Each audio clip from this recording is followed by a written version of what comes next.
Direto da redação.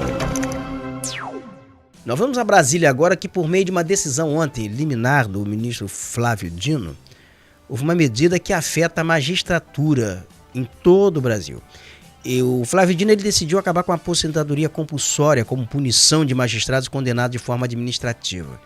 Porque antigamente o que acontecia? O magistrado ele cometia uma falha administrativa, o máximo que acontecia se ele perdesse a toga era uma aposentadoria compulsória, ganhando todos os salários, com todas as garantias, ainda que o seu afastamento e a sua aposentadoria fosse, a sua dispensa fosse por justa causa. Então essa distorção, ele corrigiu antes, vai ser submetido ainda ao plenário da Corte, ao plenário do Supremo Tribunal Federal, e essa decisão já está valendo. Ela já está valendo em todo o Brasil. Vamos acompanhar aqui na reportagem de Selma Dias. O magistrado que cometer infração grave perderá não só o cargo, como também os salários. Então, com isso, a aposentadoria compulsória deixa de ser punição máxima para os casos em que, por exemplo, o juiz vendeu uma sentença, vazar informações privilegiadas ou até usar o cargo para intimidar pessoas.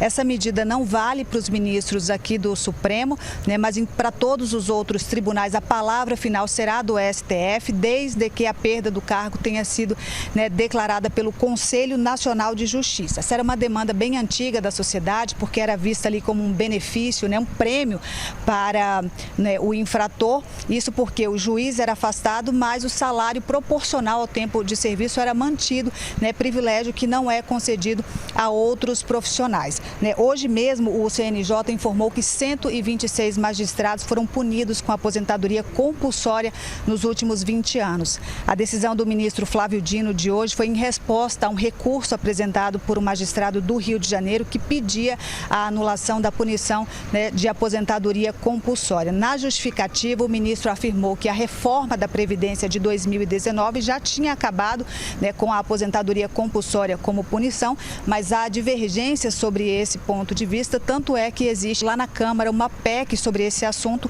em tramitação. Olha só, tem uma PEC, tem também, quando era senador, o Flávio Dino apresentou um projeto nesse sentido, de acabar com essa questão de aposentadoria compulsória. Mas veja que não foi uma decisão dele, Fabrício, unilateral, não foi ele que decidiu, na verdade ele foi provocado e com base nessa provocação o Ministério Público ele é inerte, né, nesse aspecto, ele não pode tomar iniciativa. Mas ele, com base na provocação, ele foi lá e decidiu, ele deu a liminar e essa liminar agora vai ser submetida ao plenário do Supremo Tribunal Federal.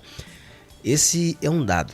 E eu gostaria de chamar a atenção aqui para um fato que ocorreu durante os últimos dias no Espírito Santo, onde existe ali uma questão seríssima com relação à aposentadoria compulsória de magistrados, afastamento do magistrado por má conduta no exercício da magistratura. E o último caso evidenciado foi a condenação do ex-juiz Antônio Leopoldo pelo assassinato de um colega de trabalho, como mandante do assassinato de um colega de trabalho do juiz Alexandre Martins. Esse caso ocorreu há 23 anos no Espírito Santo. O Alexandre Martins, um jovem juiz, juntamente com outro colega também, um jovem juiz, eles foram designados para a vara de execuções penais, que estava muito sobrecarregada, para auxiliar o então juiz que comandava a vara de execuções penais, que era o Antônio Leopoldo. O Antônio Leopoldo foi acusado, eles fizeram um levantamento, você confere, à esquerda está o Antônio Leopoldo e à direita o Alexandre Martins. Muito jovem, 30 e poucos anos, chegou à magistratura. E era um cara muito engajado na magistratura, o Alexandre Martins, o jovem. Ele e o colega, eles constataram que o Leopoldo, o Antônio Leopoldo, estaria comercializando progressões, comercializando decisões com organizações criminosas no Espírito Santo. Ele mandava, por exemplo, bandidos condenados para presídios para ali desfrutar de progressão de pena. Em troca disso, cobrava-se dinheiro. Havia um negócio no meio dessa maracutaia toda. O Alexandre Martins, com outro colega, denunciaram o Antônio Leopoldo, ficaram sob ameaça. Durante muito tempo, o Alexandre Martins ele foi vigiado por uma escolta policial.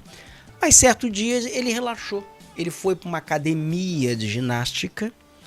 Ao chegar da academia de ginástica, descer do carro, os executores chegaram atirando e executaram o Alexandre Martins. Foi um caso de grande repercussão. As investigações conduzidas pela polícia na ocasião apontaram que o mandante desse crime foi o Antônio Leopoldo mancomunado com outros pares. E era para matar os dois, o Alexandre Martins e o colega, mas matou apenas o Alexandre Martins. E esse caso teve grande repercussão. O Antônio Leopoldo, durante todo esse tempo, aí ele foi afastado da magistratura, mas com todos os direitos garantidos. Aposentadoria compulsória, mora num apartamento de luxo, toca piano, vive com todas as regalias, ainda que tenha essa máquina em sua trajetória. E ele utilizou-se de todo o seu conhecimento jurídico para retardar o julgamento desse julgamento, usando as táticas protelatórias que eram possíveis e inimagináveis no decurso desse processo. Eu tive a oportunidade de assistir uma entrevista do Antônio Leopoldo, em que ele nega tudo, fala que não foi feito nada disso, usa sempre muitos ditados bíblicos, né, que é comum por parte de algumas dessas figuras. E outra coisa que me chamou a atenção é que ele falou que esse crime, ele defendia que o crime tinha que ser federalizado, ou seja, a Justiça Federal, a Polícia Federal apurar, porque esse chega aos verdadeiros mandantes. Mas na verdade era uma tática mais uma tática protelatória dele, porque uma vez federalizando, ele ia retardar mais o processo até chegar à prescrição, esse processo prescrever. O pai do Alexandre Martins é um advogado, um idoso, que viveu todo esse tempo e foi ao julgamento, ele vestiu o terno do filho para ir ao julgamento agora no Tribunal de Justiça do Espírito Santo, porque não foi julgamento em primeira instância, já foi no Tribunal de Justiça, colegiado Tribunal de Justiça. O pai do Alexandre Martins é um homem forte. Nesse período ele perdeu uma esposa, ficou viúvo, perdeu uma filha em acidente de carro, então ele ficou só. Mas é de um equilíbrio, ele aguardou esse tempo todo para ver o julgamento e ver a condenação do Antônio Leopoldo.